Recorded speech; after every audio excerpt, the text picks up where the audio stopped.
This is the Relevant Podcast.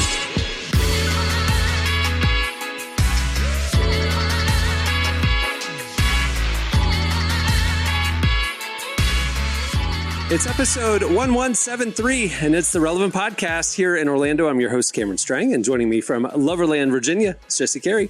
Hello, hello. From Nashville, it's artist, producer, mogul, Derek Miner. What's happening? And just down the street there, our managing editor downtown, Emily Brown. Hey, y'all.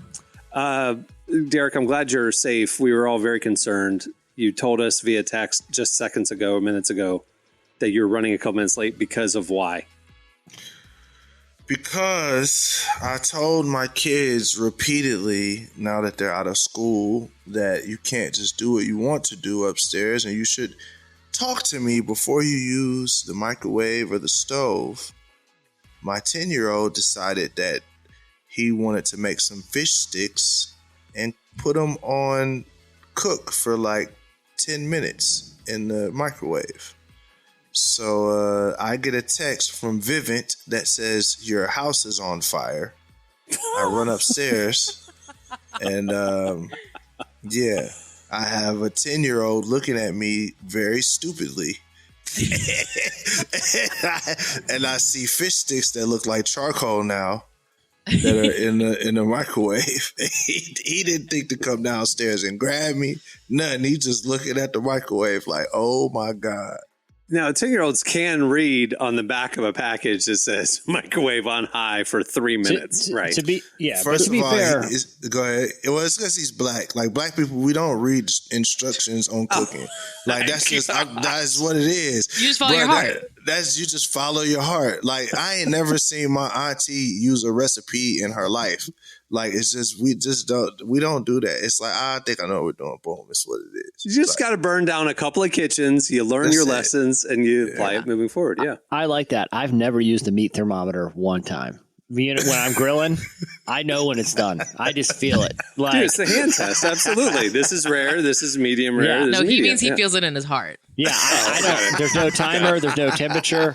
I just there's something instinctual. Like, this meat's ready. Like, it's time to come off. Like, there's no need. There's no need to, our ancestors didn't use meat thermometers. They felt it, and that's house how smells like burnt plastic and burnt fish, fake cod. Lovely. Well, it's the best smell on the planet. Derek, when you were alerting Emily to this via SMS message, she was text message, whatever, text message. 2018, good Lord. It's still whatever. When you had texted her about this dilemma, she didn't know the best way to respond. And she's like, do I heart this? Because you said, because I asked if you were on your way and you said, yes, my kids almost burned my house down. And I was like, do I like it to confirm? No, you do not do a thumbs. You don't do a thumbs up because that's a jerk. That's a jerk down? move. Do I thumbs down because your house is on fire? No. Do I question mark it because I don't know what's happening? There was a lot of emotions. Like, happening. are you okay? Yeah. And it reminded me, I don't know if you saw the Apple announcements this week, but one of the big updates for iOS 18 is not artificial intelligence. It's that all emojis will be available for the tap back. So we can have a bevy of reactions as opposed to just because there's a wide range between heart and thumbs up. You know what I mean? And that's facts. And thumbs up. Like, a lot of times the tone it gets lost. And you're a jerk if you use thumbs up. That's it. Okay, well, so thanks, dude. Yeah, but you don't want to. Sometimes you don't want to heart either. Like, heart, you want to reserve. Like, okay, so here is an example that happened. Moment. Yeah, exactly. You got to reserve those. The Bible was talking about SMSing. SMS messaging. That's what I've always read it as. So moments before we got on the pod, so a friend of mine in my neighborhood texted me and said, "Hey, do you have the number for this pool guy that we mutually know? I think his number changed." And I went in my phone and I found his new number and I texted it to the guy, and the guy responded, "Thanks." Okay, with an exclamation point. Right. So, my instinct is to thumbs up, right? Like, no problem. Got you, buddy. Yeah. Yeah, but if I get that, it's like, okay, thanks a lot, for you could have found this number. Like they could have misinterpreted. It's passive aggressive. Yeah. Exactly. Like, boop. Yeah. Man. But then it's like, he said, thanks, exclamation point. I connected two friends that were trying to connect. That feels to me, I love this. But if I heart the thanks, exclamation point, that could be equally as weird on the other side, and then if I just NP, no problem. If he said thanks and you hearted it, that's the equivalent of you walking up silently behind him and giving him a soft little shoulder rub for about 10 seconds. You know what I'm saying? It's like, it's a little too intimate. Yeah, I got you, buddy. You know I got you, buddy. I always got you. Yeah. And if it was like, it was like, hey, if it's a little too much. Could you connect me with that counselor you've been going to? At that point in the thanks, I give the heart. Right? Like, because that's like, oh, this is someone who's pulling for you, buddy. You'll get through this. I love the pool guy doesn't feel heartworthy, but certainly not a thumbs up. And so I just left the thanks and exclamation point hanging out there. But it's no telling how people feel about my text because I don't think about any of this. Like, really? honestly, I pretty much give the same. You're going to get a heart or an exclamation point from me. I use the exclamation point a lot, which is what I ended up using for Derek. In case anyone wanted to know. Exclamation point is it's my catch-all. It's I don't know what to do, so I just boop, boop. It's open to interpretation. I think they need a fist bump. I think a fist bump would be good. Like, thanks, bro. Like in our in-office chat, we can emoji react to messages and stuff. And so if like another staffer like shared good news or like this is encouraging or whatever, it's like you kind of want to heart it, but then it's like red heart is gonna. So I do the white heart, the clear heart. It's like so that feels not romantic. It's just like I love that. I'm so glad, kind of thing. I like using the salute. I always use a salute emoji as possible in our chat. She literally. Why you don't like the salute emoji? No, it's funny. Except when Emily uses it, she's like sarcastically deferring to your authority or something. It's like, yes, sir. I will do that for you. And it's like, stop, Emily. It's a lot of pressure behind these emojis, y'all. Just use the same 3. People know you're going to get the same 3 from me, bro. You know what I get a lot in the office chat is when we're kind of like, all right, that's what we'll do. It's the arm, the bicep. I do that. Yes, let's do that. We got this. Yeah. It's a strong effort here. I don't think I've ever used that one.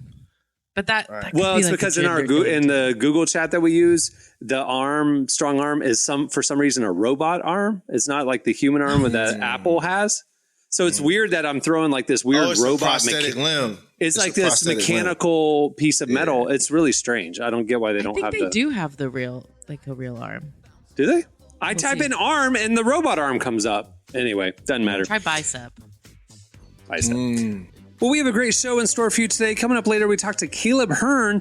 He's an indie folk pop artist that has blown up on TikTok. You don't want to miss that. At the end of the show, we have your feedback where you tell us your craziest summer vacation stories. But stay tuned. Right now, up next, it's Relevant Buzz.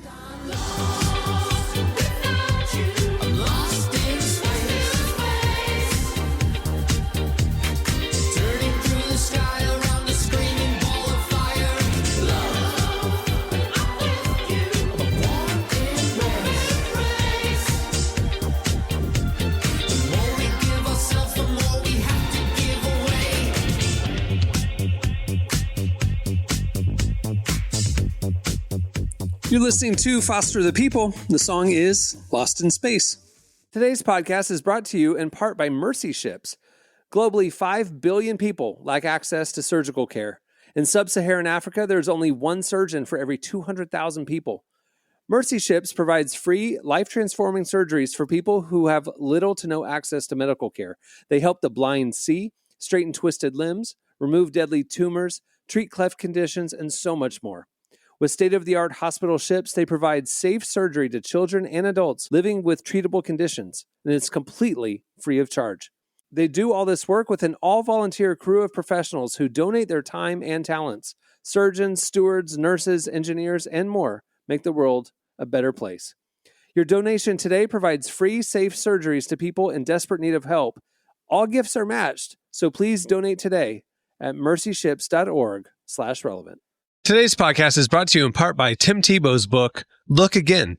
Have you ever wondered what would change if you truly believed you were infinitely valuable to God? In his New York Times bestselling book, Look Again, Tim Tebow reveals the powerful truth that when we learn to see the image of God in every person, including those we struggle to love, everything changes. Tebow shares incredible stories from his work with people the world often overlooks, and it will challenge you to stand up to the lies, rediscover the worth that everyone has, and impact the world for good. Find Look Again by Tim Tebow, available now wherever books are sold. All right, it's time for Relevant Buzz. Tell us what's happening at the intersection of faith and culture this week, Emily. Okay, so last week we talked about Netflix's new documentary, Dancing with the Devil. If you haven't seen it, it's the one about those TikTok dancers who joined a church and a management company that's led by this really charismatic pastor who they say basically runs his church like a cult. Oh, that's what this is about? Yeah, Derek, you haven't seen it? I might have to watch it. No, that's crazy. Oh, you need to watch it. Kev on stage was tweeting about it when it came out. He was like, he's like, didn't he and I watched it before it became a story. Like we watched it the day it came out just because like it's a new 3-part documentary or whatever. And he was like, it was a cult documentary. So, he said, I went into it assuming there's no black people because black people don't join cults. Yeah, I saw that one. Dude, and he goes, I was wrong. It's full of black people. And it's because it's targeting this like young, cool influencers in LA and drawing them into this Bible study / church, which, some say turns into a cult. It's wild, dude. You need to watch it. I'm not for cults or manipulation or abuse. I need to qualify what I'm about to say with that. I just did the arm emoji. Yes, we stand with that statement. I probably should just end what I'm about to say there. But I'm already exclamating pointing. But I feel like there's a lot of cults. There's like, religious cults, and there's like political cults, and there's like survivalist cults. Dance cult, if I'm going to be in a cult, dance cult sounds pretty cool. Again, I haven't seen the series. I'm just saying if I were to rank cults I'd want to be involved with. Okay, it wasn't a dance cult. It was these Do you agree with me? Do you agree with me? Real quick. Yeah, dance cult sounds pretty fun. Because if I'm doing survivalist, religious, political, some sort of yoga thing, I see those. I've seen a lot of movies about those. They go, sideways. Dance seems pretty good. I mean, the meetings would be fire. I mean, they'd be great, right? It's just one big party. But no, it's that would actually real quick. If I was an EDM artist, it would be called Dance Cult. That would be pretty cool. Hey, look, I don't know about this because I saw this one girl. It was a little young Hispanic girl. It was in Spanish. I was watching it on YouTube, and she was talking about how she died, and she went to hell for like 5 minutes, and she saw the devil was making. She saw Michael Jackson in hell, and the devil was making everybody in hell moonwalk. So. Dance cult is probably not the way to go because you don't want to be, you know what I'm saying? Again, this isn't a dance cult. This is okay. And I have to qualify this because there's people suing people right now. So I do not want to get sued by calling this church a cult. I qualified it. I qualified with what I'm saying. Right. So what I'm just saying, if this church may not be a dance cult, but if you get in a dance cult, you are in danger of going to hell with Michael Jackson and moonwalking for an eternity. Right? Listen, That's what I'm saying. If I end up in a dance cult, I'm not going to end up on some compound like with a showdown with the FBI or something. You know what I mean? Right. Like, this sounds pretty fun. Anyway, continue. You're not going to shoot at the FBI. You're going to battle dance. It's a totally different thing. Yeah. So no, is Omarion in the film? Oh my God! COVID 2020, TikTok dancing, whatever, exploding in viewership. And brand deals coming in, all this stuff. So there's these there's a scene out in LA. They're doing dance videos. You've seen them. You've seen them all. It's kind of like Twitch from the Ellen Show. He was in that kind of crew, and like there's all these dancers and stuff. Anyway, there's this minister out in LA, Shekinah Church, and he did a Bible study. And one of the guys started going, got on fire for the Lord, and started inviting his friends to come, and it became this thing that a lot of these dancers started going to this Bible study, which then became, church meetings and stuff like that.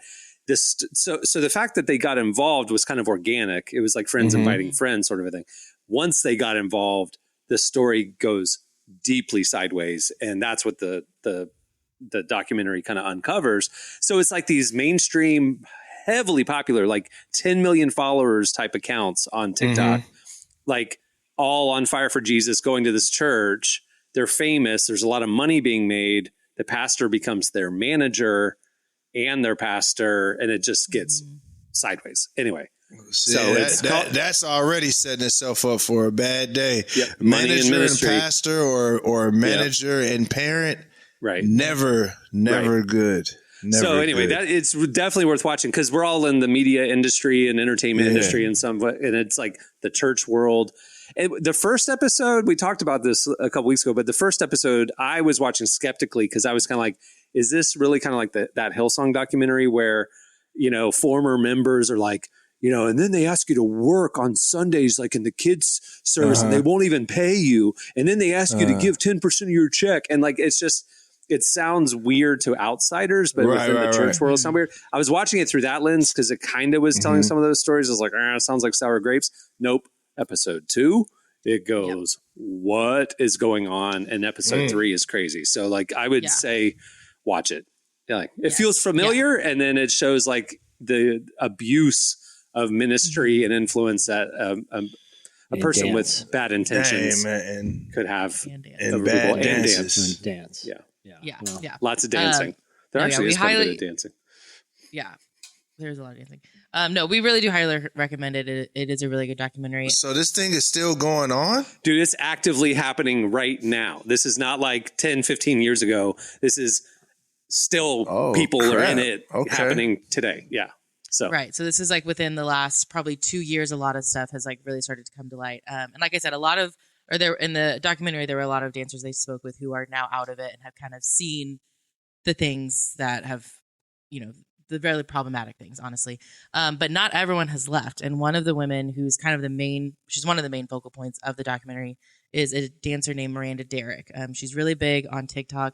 If you look her up, you might have seen her face. But she is still very much a part of that world. And her family were interviewed in the documentary about how their relationship has changed and how they just want to get her back. They want her out of, this church, this kind of situation, which is a really common story in cult documentaries where they speak with family members to kind of hear their side of things.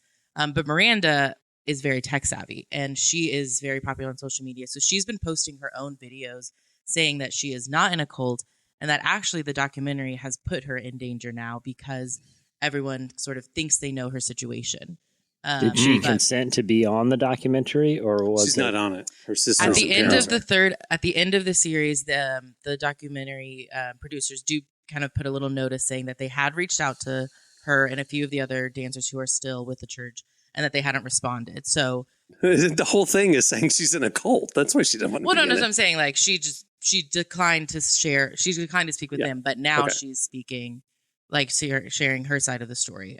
So on Instagram last week, she wrote on a story that she feels like the documentary was really one-sided, and she explained that she gave her life to Christ in 2020, and she had asked her family for some space in the beginning to collect her thoughts and process her new walk while I wanted to take with God.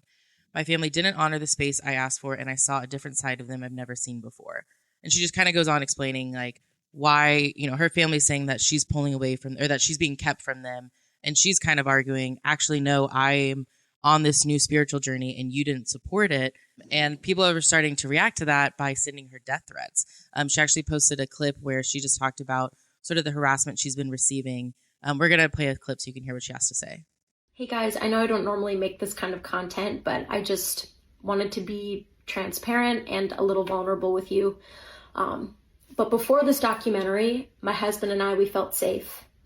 Now that this documentary is out, we feel like our lives have been put in danger. We have both been followed in our cars. We have received hate mail, death threats.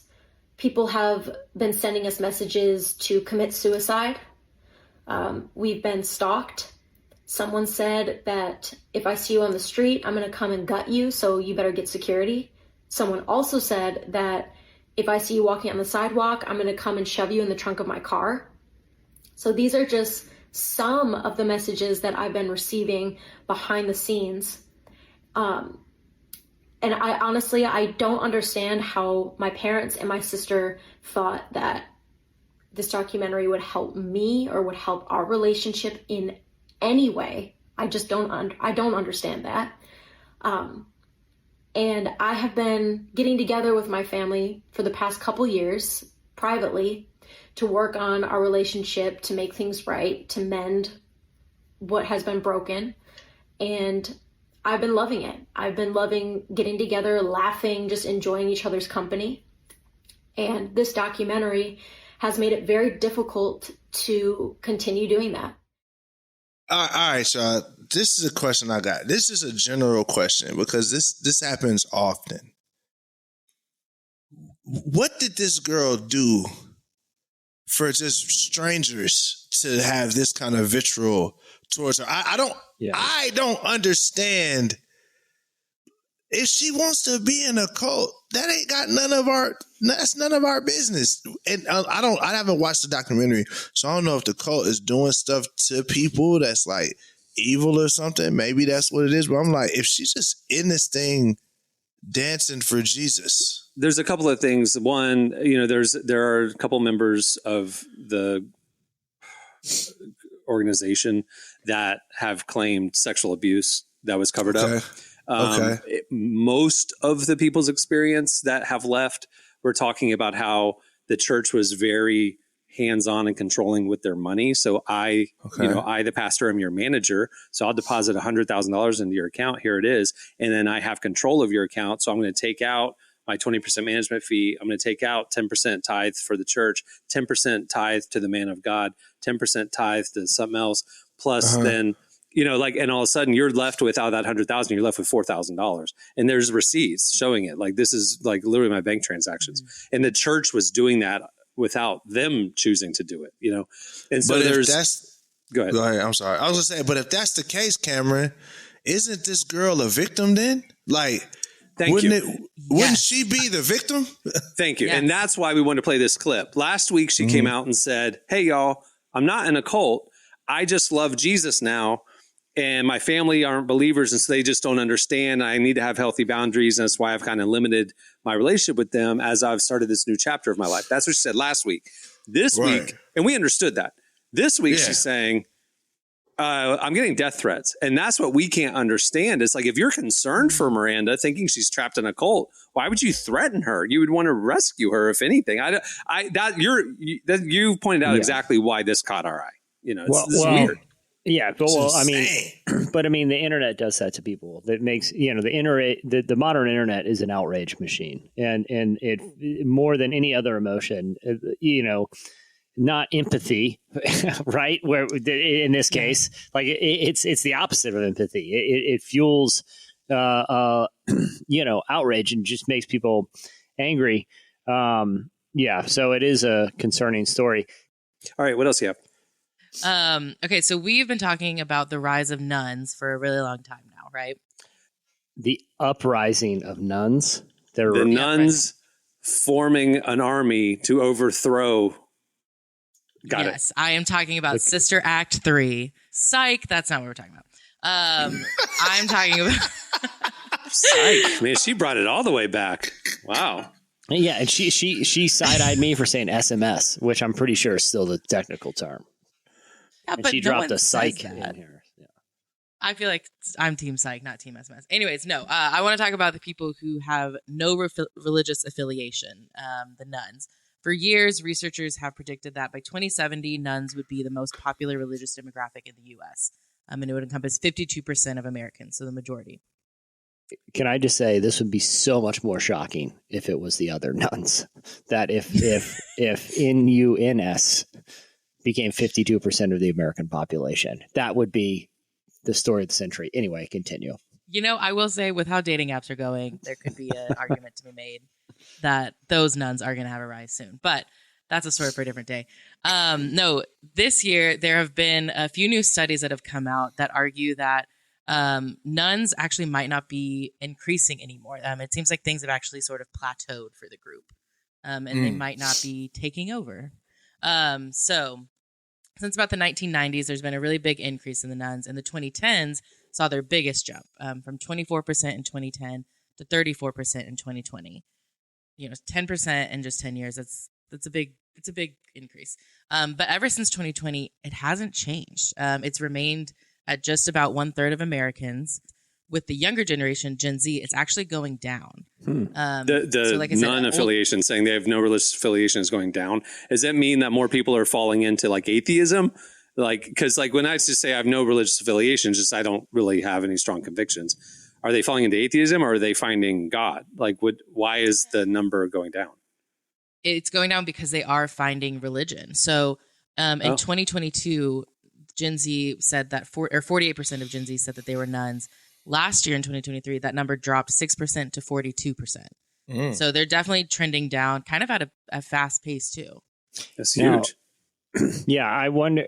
I guess it's hard to quantify. There's probably a lot of social science that goes into it, like the reasons why. But did they give any indication of, why it seems to be trending the other way? Because from my understanding of demographics, institutional religion seems to be losing influence, right? Like, I mean, the church attendance seems to either have been on a slow decrease or at least plateaued. Did they give any indication of why they seem to becoming more religious? So far, there isn't a study that really looks into that. But one thing that I've been considering, though, is that I do think churches provide a really good sense of community. And we know that Gen Z is struggling with isolation and community. And I could see them turning to church or some sort of religious institution for that help and filling that void. And so obviously, I think there are probably a lot of factors into why this is happening. But that is something that I feel like I've noticed is when people talk about why they got back to church, it was, I needed community. I needed people around me. And what's interesting to me is that you didn't say this, but to be plateaued, if Gen Z and millennials are decreasing, that means the older generations, boomers and others, are increasing, which is funny to me because the closer they're getting to death, you would think they would get more religious, like they're thinking about the afterlife, but they're not. They're losing their faith as they get older, and the younger people are turning to faith, which is an unexpected shift in just a couple of years. So caught our eye. I also think, and maybe this is just indicative of kind of the media that I consume, right? So I'll qualify, but like InfoWars. Yeah, exactly. Heavy doses. The Newsmax. All the, just mainline it. Just that's all I want us to read. Some interesting stories out there, you guys. I don't know if you read about this Hunter Biden stuff, but this laptop will not go away. Isn't it amazing how one felony conviction proves that the justice system is broken and this is rigged, and another felony conviction shows that the justice system works and that a jury of their peers made the right clear-headed decision? We can't be getting into that. Listen, so you've been reading the same news I have then, if that's what you believe. Congrats. And look, all the black people on the sideline like, see, we told y'all this how it worked. We've been showing y'all the whole time. People just use this for whatever they want to use it for. That's the thing. It's like, if the outcome is what you want to see, it works. If the outcome isn't what you want to see, it's broken. It's a travesty, right? It's broken. We got to tear it all down. But what I was going to say is like, there has seemed to be like, I remember, I don't know, maybe a decade and a half ago, there was kind of like the new atheism movement. And there was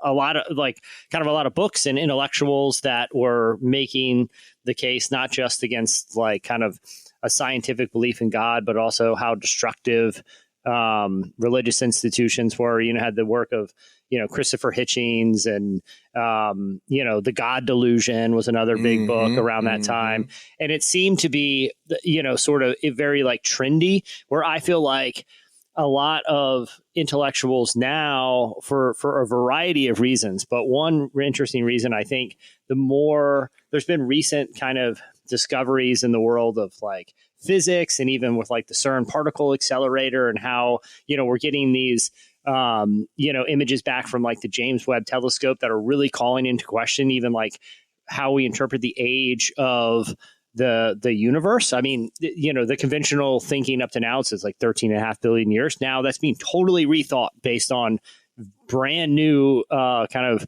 research coming out of, these satellites. 6,000 years old. Hard stop. I mean, are you kidding me? There is a young Earth creationist theory that says 6,000 years old. But the other thing too is like I was making a joke of Ken Ham. I was making fun of Ken Ham. So. But the other thing too is like there's been some conventional questioning of like conventional physics and just how we understand the universe has in the last, I don't know, like I said, decade, and honestly, last handful of years, where people have become much more open to the idea that there are forms of life and intelligence beyond just what we can perceive with our five senses. Like, I wonder if that has something to do with it too. Like, it seems like a lot of the conversations happening around like the idea of religion, not religions themselves, on sort of these intellectual levels, seem to have pivoted to a much more open, where it was much more closed, even like I said, like a decade and a half ago when, you know, the new atheism movement was on a rise. That's totally anecdotal, right? Like I don't have any kind of evidence to say conversations are moving that way, but it seems to be something I've observed when you hear high level conversations about faith and religion. There seems to be a lot more openness and not like, oh, you're a dummy if you believe in God, you know? It feels that way for sure. Yeah. There's a lot to it. I'm sure there will be more studies on it, and we'll definitely keep our eye on it. But before we wrap up, I do want to talk about one more thing. You guys probably saw that Pharrell is finally getting the biopic treatment with his new movie, Piece by Piece. I saw that trailer going around a couple weeks ago. I thought it was like AI fake. Because I'm a huge Lego fan. I mean, you guys can't see what I'm looking at. A ton of Legos here in my office. Okay. But like I'm facing a ton of Legos. I love Legos. I love the Lego movies. I think they're great. Love Pharrell. Seems like such a weird fit that that Pharrell is telling his life story in a Lego movie. But anyway, so I thought it was fake. No, it's not fake. It's really happening. So yes, it is very real. We will get to watch a Lego Pharrell tell his journey. You know, I'm excited about it. I think it'll be fun. And you may be thinking like, you're hype. Okay, good. I was like, if you aren't hype, I do think I have something that will make you guys really, really hyped about it. He did an interview with Variety about this and kind of how it came to be, why he did it this way. And I want to read one of his quotes because it's really significant to me. He said, "This film is about my life and how God is continuing to give me the pieces that put it together, piece by piece, and to have really amazing people along the journey in my constellation." Talk about it. We love a little shout out to God, right? We're happy about it. And he even talked about how he made 2 new songs for the film. One is for a specific scene. And then he said the other one, also for a specific scene, tells the story. And he said, it's like my thesis, which is that God is the greatest. And having that awareness, just understanding that, that's the story. So I'm excited, like even more than I already was just watching the trailer. This thing's about to blow up. This is about to be one of the biggest movies of the year for sure. And I think the Lego thing makes sense to me because like a lot of music biopics, like the arc is pretty similar, right? Like there's an artist who's talented and they have to overcome some sort of thing from their youth to propel them to success. You know, Straight Outta Compton or Bohemian Rhapsody or Walk the Line, you know what I mean? There's the arc is sort of overcoming either your circumstances or something that's happened. Pharrell has kind of had a charmed, like, you know what I'm saying? Like there isn't like this like big kind of adversity. He's always been this like creative that has kind of, since he was in high school, right? Like instead, I think taking the story and making it fun and making it and kind of putting it into like this creative medium like Legos is perfect for an artist like him who, you know, like you ever heard the expression, you know, sometimes the arrow draws the bow. Like he's one of those guys that like lets it come to him and he knows how, you know, to kind of move in the waves of culture in really interesting ways that I feel like a conventional biopic would be hard for them to do it. But in like the colorful world of like Lego and kind of fantasy, I feel like that's a cool medium for a guy like him. Yeah. And it's like apparently a Christian movie. So unsung hero, Pharrell movie. It's a big year for Christian movies all of a sudden. Chosen. Yeah. It'll be out in October, by the way, October 11th. There you go. We'll go see it. I like it. That'll do it for Relevant Buzz. Make sure to check out relevantmagazine.com every weekday where we're covering the intersection of faith, culture, and everything in between. All right. Stay tuned. Up next, it's Caleb Hearn.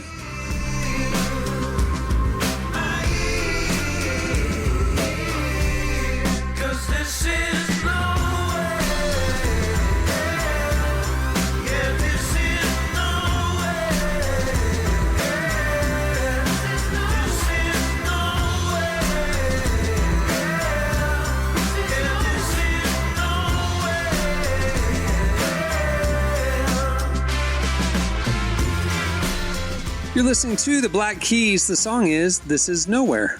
Today's podcast is brought to you in part by John Mark Comer's book, Garden City, a book that speaks to the tension we all feel between work, rest, and purpose. The New York Times bestselling author John Mark Comer takes us to the scriptures to identify what it really means to be human and flips the script on the idea that who you are matters, not what you do. He shows that God created us for meaningful work and meaningful rest. Both matter. This book helps you ask and answer the big questions. Does God care where I work? Is there a direction for my life? So you can discern God's heart for your calling, your rhythms, and the way His Spirit wants to shape every part of your life. If you're longing for purpose and a more grounded way to live, check out the new hardcover edition of Garden City wherever books are sold. Well, today's show is brought to you in part by the new book, God, the Science, the Evidence. We talk a lot about faith, but how often do we talk about science in the same breath? You might be surprised to discover just how deeply the two actually agree. For centuries, science has been used to dismiss the idea of God, but today an intellectual revolution is underway. Modern discoveries in physics, cosmology, and biology are consistently revealing the same truth: creation isn't an accident. That profound reversal is what engineers Michel-Yves Bolloré and Olivier Bonassi investigate in their international bestseller, God, the Science, the Evidence. This book is a rigorous, evidence-based critique of materialism, inviting you to explore over a dozen scientific, philosophical, and historical domains. It shows that what was once seemed impossible, that science could point to a creator, is now supported by a vast and convergent body of evidence. With over 400,000 copies sold in Europe, this book is sparking a global debate.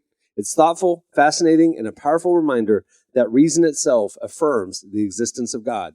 Learn more and find out where you can purchase your copy today by visiting godthesciencetheevidence.com. Today's podcast is brought to you in part by Erwin McManus's book, The Barbarian Way. Some books don't just inspire you, they confront you. The Barbarian Way, now celebrating its 20th anniversary, is one of those books. If you felt the pull of God towards something deeper and wilder than the safe, predictable version of faith that we settle for, McManus reminds us that following Jesus was never meant to be tame. It's meant to awaken courage, passion, and purpose God placed inside us. He draws from the wild stories of Abel, Noah, Moses, Rahab, and others to remind us that following God wasn't meant to be tame. Safe faith isn't working. Step into the story God is writing for you. Choose passion, choose boldness, choose the Barbarian Way.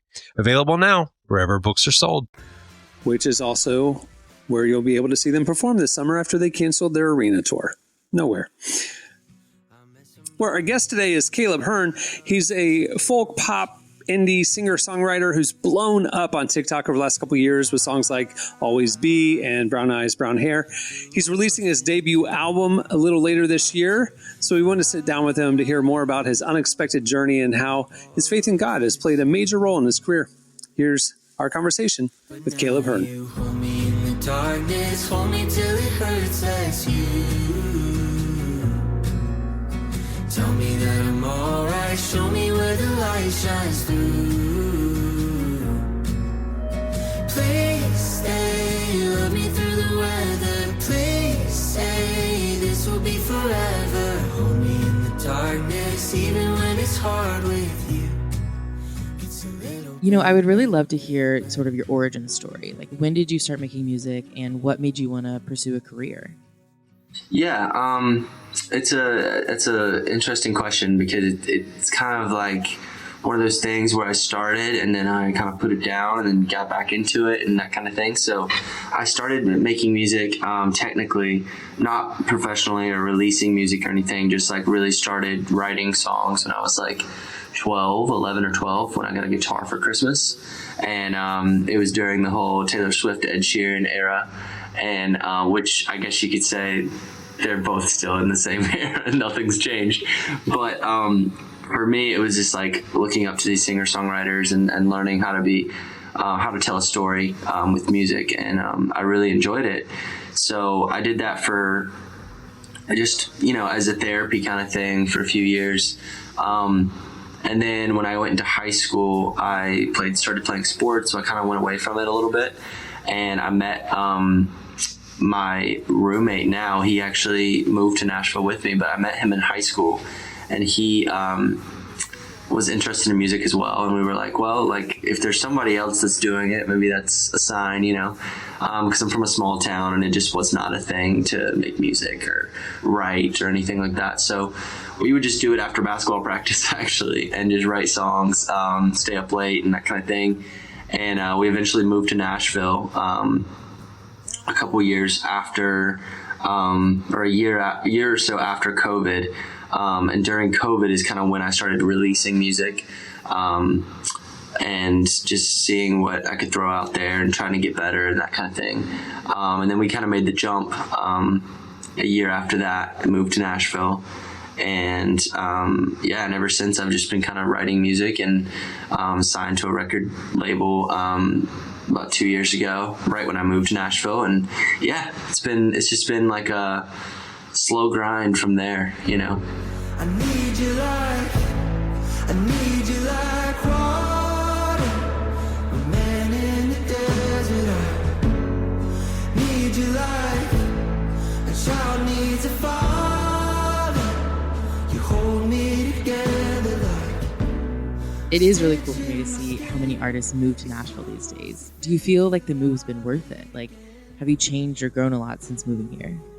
Yeah, I think the number one, the number one thing that I noticed in growing was, I was in North Carolina doing this. I was doing it full time, just by myself, and like working over Zoom with people, taking trips to LA, that kind of thing. And it was really great. I think the number one thing I learned though was when I moved to Nashville, how many people were doing this and how many people were really good at doing this. And I think that was an eye-opening thing, and I think it really kind of hurt me in the beginning. I think I let it get to my head a little bit, and I struggled for a bit. But I think the part of the growth there was learning that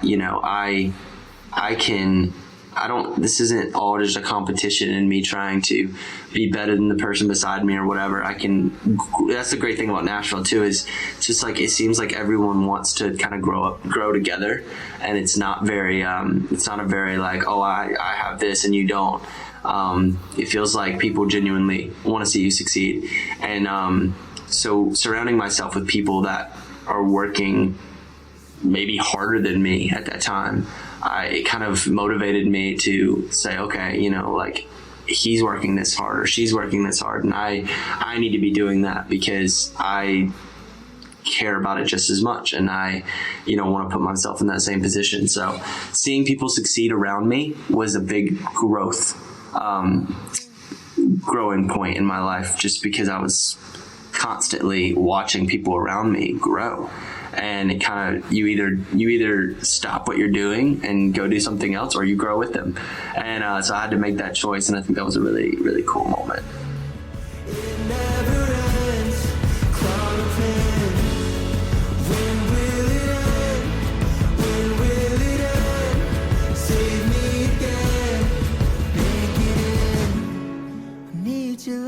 I've noticed that you can get pretty vulnerable in your music. Have you always been so introspective and, emotional? Yeah, that's a really great question. So I'll go back to you there and say, best question I've heard in a while. I think that I've always been, my parents will even say, like, I've always been the kid that is a little more emotional, even though, like, the front I may give off or whatever. When I meet someone, they might not think like I'm just an open book and an emotional person, just because I was not really raised that way. But there's always been just a part of me that really, really wants to be as genuine as I can be. And that does kind of start back to even when I was a kid, just wanting to know the real side of people. And, because I think a lot of people just, not that it's a bad thing, I think everyone's just wired differently, but I think that a lot of people are just, are completely fine with just meeting someone and whatever they give off is enough, and for me it was always like, when I met someone I always felt kind of empty if I didn't get all sides of them, and I wanted to bring that out because I wanted to bring that out in myself. and I would only feel comfortable doing so if they did, you know. So that was always like a thing growing up. Like my closest friends to this day are the ones that, you know, I was able to drag that out of them and learn everything about them and really know them. And I think that kind of goes along with like the music now too, with just being honest and vulnerable. I want to be as straight up to people as I can. I mean, I find myself sometimes opening up to people I just met, and I'm like, what am I doing? But I'm doing it.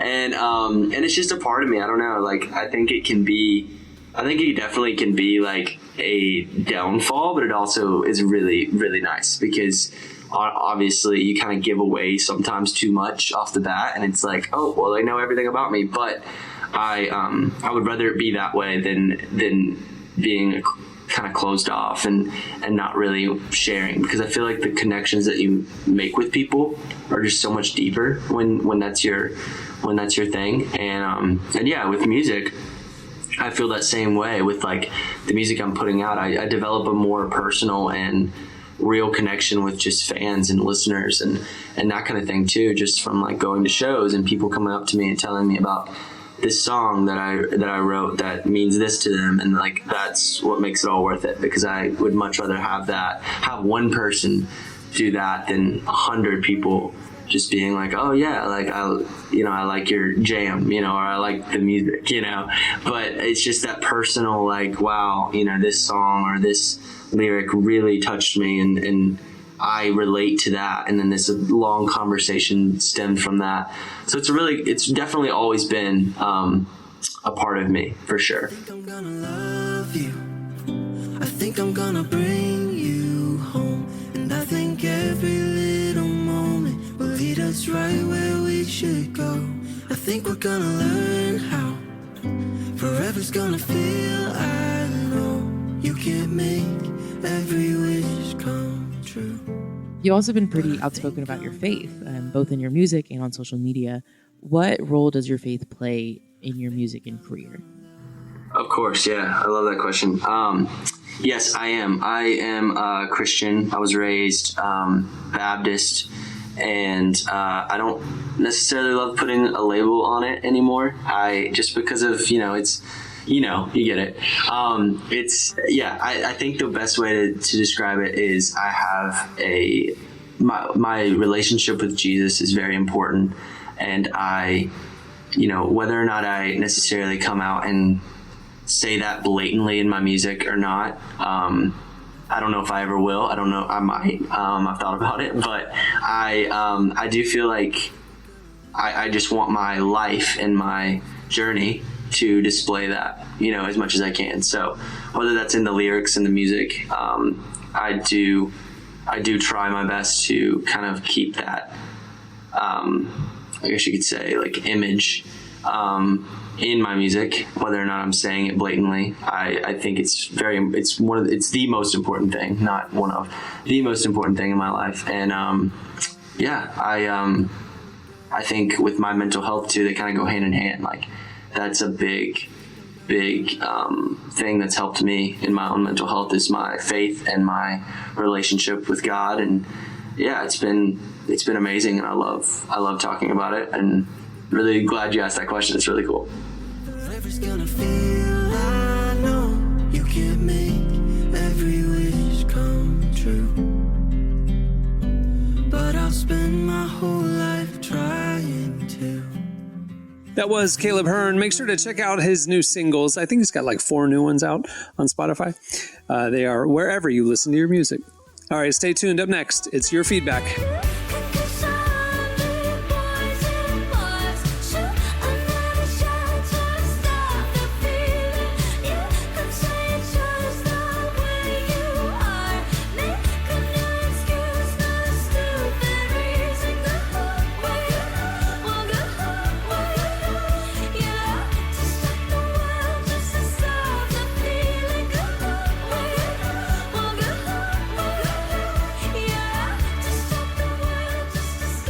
You're listening to Chappelle Roan. The song is Good Luck, Babe. Well, today's podcast is brought to you in part by the new book, Confessions of a Christian Alcoholic.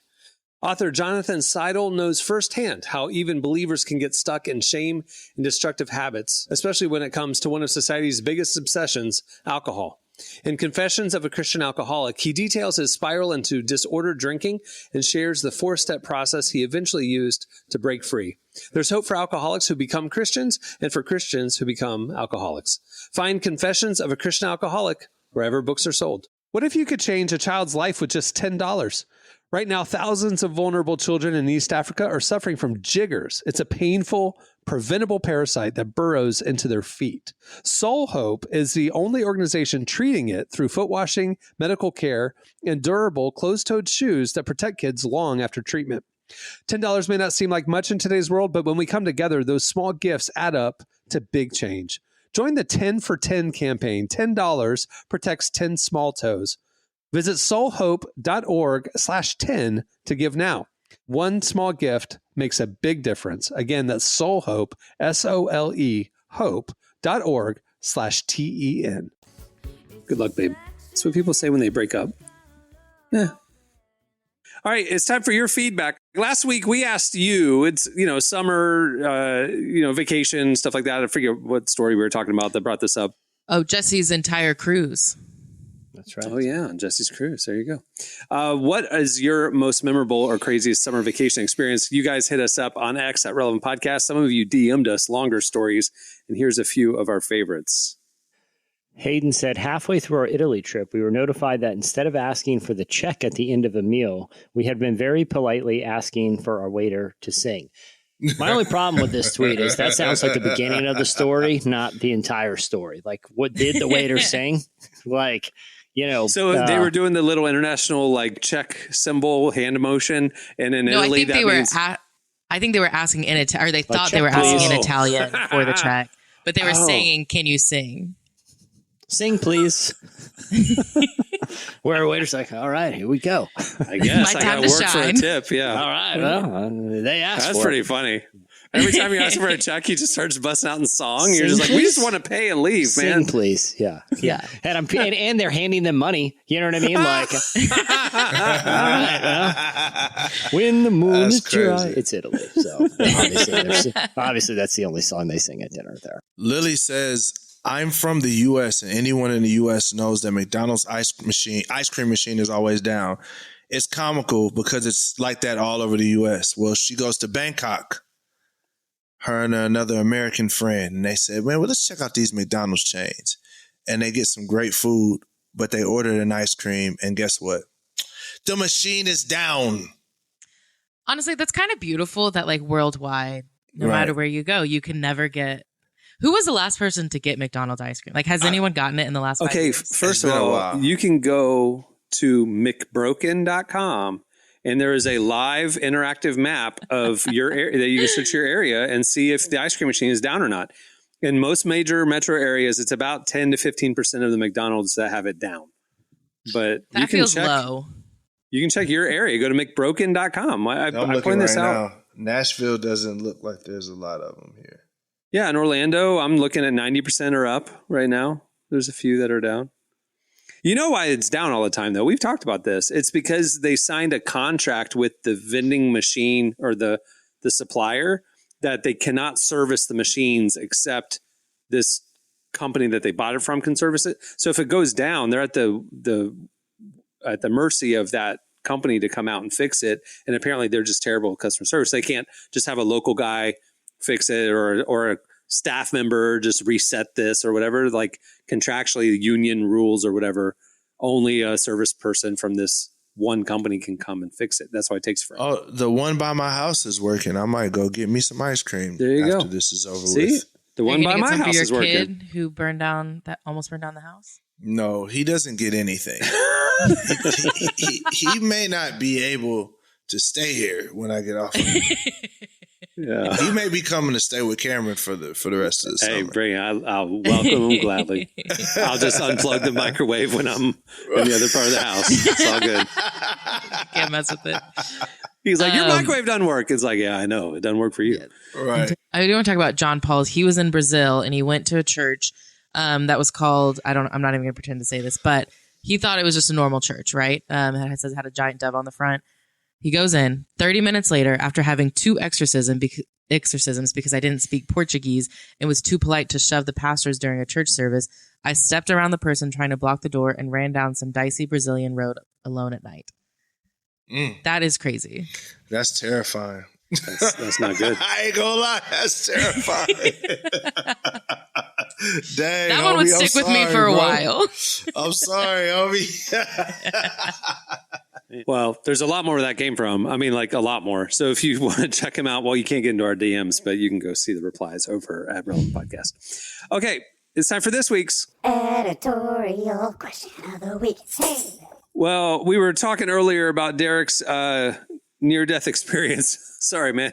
At the hands of his child, too. Ooh. The fact that the internet is the thing that contacted you that your house was on fire is the thing that's troubling to me. It's like, Little wow. dystopian. Satellites were involved at what happened this morning. Bruh. We want to know, and we've told a lot of these stories over the years on this show, but like Jesse and I have also had a lot of near tragedies as kids, just, trying to do stuff on our own and not asking for help. And then we find ourselves a little in over our heads.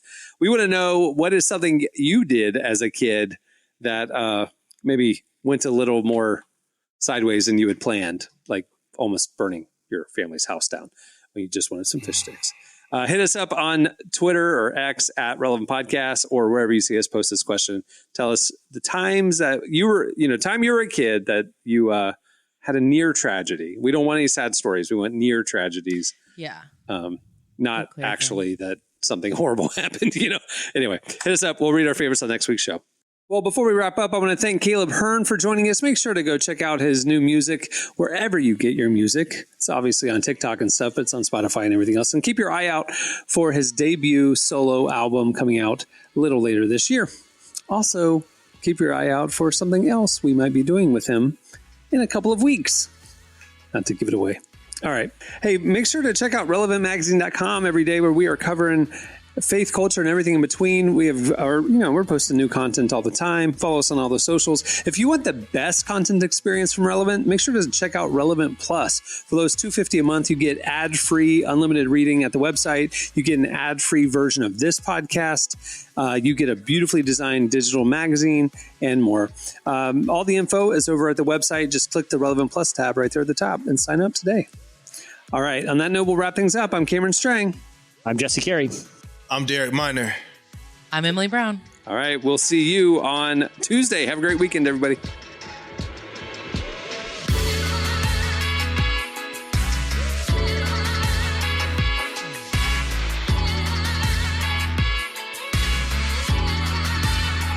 Thanks for listening to the Relevant Podcast. Check out our features, interviews, and news updates every day at relevantmagazine.com. And make sure to follow Relevant on Facebook, Twitter, and Instagram for the latest. For more great podcasts, browse the shows on the Relevant Podcast Network, which you can find at our site. And while you're there, don't miss the all-new era of Relevant Magazine. A new issue releases every other month at relevantmagazine.com.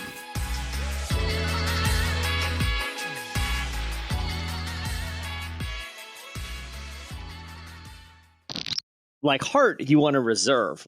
Relevant Podcast Network.